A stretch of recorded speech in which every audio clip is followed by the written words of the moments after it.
For all the things that have changed in college basketball, the one constant is Purdue keeps winning, Jordan. Yeah, Coach Painter's remained true to his disciplines and his philosophy, and it's allowed them to win. I mean, he's one of the greatest coaches in the game. He has been before Zach Edey arrived, and it just so happened that they won a lot with Zach Edey there. What's incredible to me is he's the last of a dying breed, this program, where you recruit guys that have the identity of what you want your program to be. They evolve within your program. You win a lot, and they have great opportunities when they're done. I mean, that's just who Coach Painter is. A small example of that.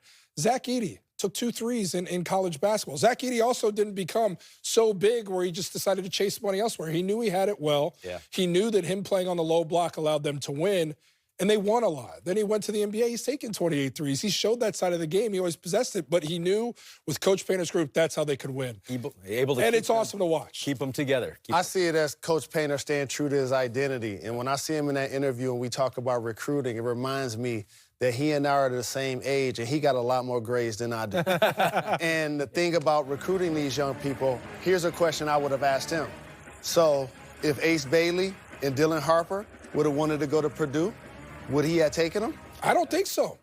What do you guys think? That's a good question. Not because they're bad kids, but if it didn't fit his system, they're great kids. He would have taken both of them. Yeah. You think so? I think he would have taken them. Absolutely. Absolutely, he would have taken them. And what's got to happen with your program, though, it has to graduate. At some point, they're going to have to reach in them pockets.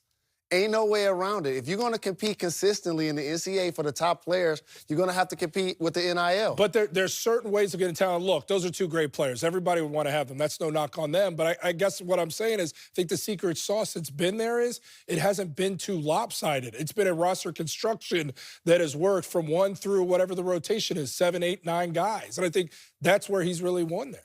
Well, my thing is... Break this tie, Josh. Well, here's what I would say. If we were in the NIL area and these 2 guys played, they would get a lot of money. There's no doubt about He'd get a lot more than me. But the second thing is, I think, and Coach Painter has done an incredible job, and they've had great guard play. They've had Edey, but the guard play, Lawyer and Smith are 3-year starters. They haven't transferred. I just think for college athletics, for college basketball, college football, there's 2 things got to happen. Either there needs to be federal legislation or they need to become employees and have a collective bargain agreement. Otherwise, it's going to continue to be where it's just constant movement, changes, money here, contract. It's just all kinds of stuff. There needs to be structure for there to be some normalcy in college athletics, in my opinion. And I think bringing it back to Coach Painter, finally to tie bow on it, he simplified things, and how he wants it is how he's had it right now, and it's generated a lot of wins within that program.